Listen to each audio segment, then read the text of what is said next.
Hi, this is Glitter.W.A.S.P live from the Palace of the Soul in San Francisco, your Inner Paradise Lounge, and it is May 13th, 2013. And I am here in my kitchen with one of my paintings that is emerging. I don't quite know who she is yet, but I know that she is someone that my soul needs for its healing right now, and that she is a protector angel.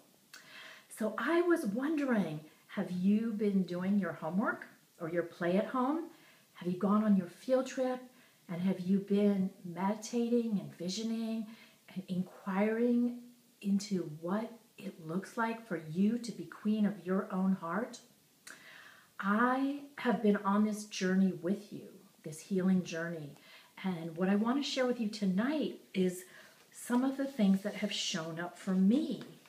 So what has shown up for me about being queen of my own heart and living my life from a place of sitting in my throne of creativity is that I want to heal from trauma. My soul wants me to heal from trauma and past abuse, and that part of that means setting boundaries. Now, sometimes this can be really risky business because it feels like maybe if you choose yourself first and don't take care of everyone else, then perhaps nobody will love you. So it can be pretty scary. So I want to talk a little bit about what is trauma anyway, and what happens in times of trauma, or times when I actually think that what happens is that pieces of our soul split off. And I want to share this quote with you from this wonderful book called The Chakras in Shamanic Practice by Susan Wright. So this is a little quote about trauma.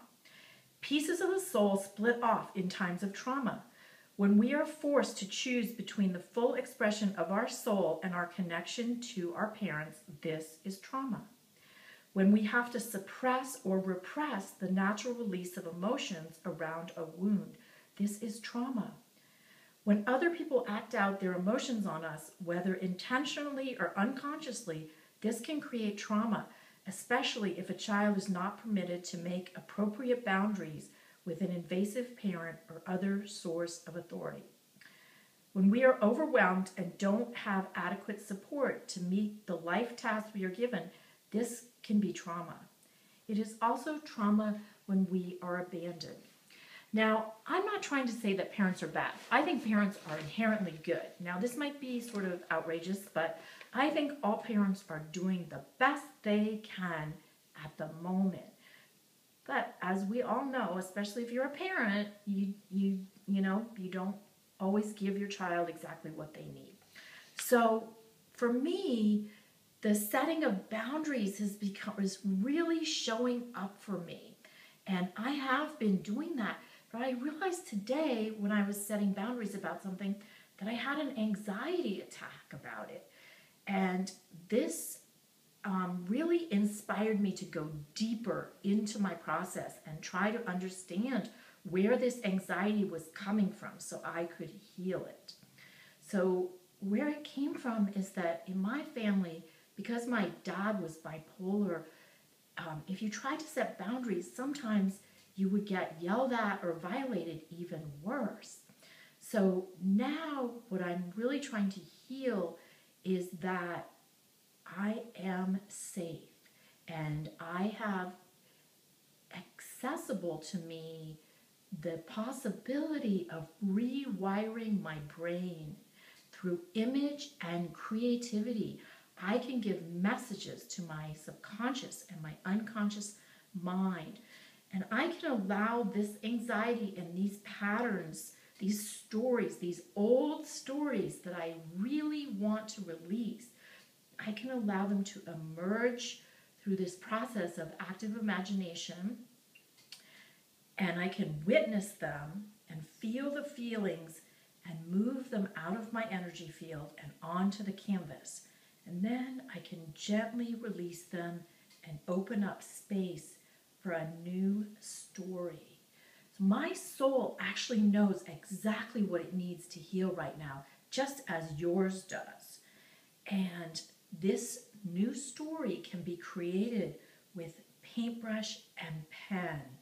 And so I think that this angel protector is showing up to help me set boundaries and to help me heal from the trauma that I experienced. I want to remind you, I don't know if you know the story about Harold and the purple crayon, but I love this story. You know, Harold has a purple crayon and he draws his world. I believe that we can help to heal ourselves by painting, drawing, collaging our world. And this process of visioning and witnessing what comes up and then bringing it into form was developed by Shiloh Sophia McLeod. It's called the Color of Woman Method, and I am certified in this, and it is a kind of intuitive painting that allows you the space to create new stories and to really access the medicine of your soul. So as we explore this theme of being queen of your own heart from the throne of creativity, I want to also share that I think it is important to be very rooted in our creativity, rooted in the knowledge that we are safe and okay. And as I mentioned before, the throne of creativity is associated with your root chakra. So it is easier to feel joy if you are rooted and stable. So what can we do to feel more rooted and stable? I invite you to go back to the vision quest and travel again to the throne of your creativity, the throne that is connected to the sacred tree, and to witness and imagine, envision those roots from the tree going deeply into the ground, and see the roots coming also from your legs and feet and going into the ground. And then just allow yourself to gently release anything that no longer serves you, any stories, any energies that might feel heavy in your body, and just let them gently go. And throughout your day, if you're feeling ungrounded and you feel like you need to root yourself more, I invite you to see in your mind's eye a tornado, but upside down, a vortex, an energy vortex upside down, and make it really wide below your feet. I will be back tomorrow with another daily glitteration. This is W.A.S.P live from your Inner Paradise Lounge. If you would like to learn more about my beautiful art, healing art, and my play shops, go to www.enchantedeye.net. Please, I invite you to come visit me on my Facebook fan page, The Palace of the Soul. I would love to hear your stories. I would love to hear what is showing up for you and what it means and looks like for you to be queen of your own heart, living your life from the throne of your creativity. I would love it if you would comment and share that with me. Recommendations from W.A.S.P. Be kind to yourself. Be kind as you are healing and releasing. Be loving to yourself. The universe and I are sending you big hugs. I'll see you tomorrow. I love you.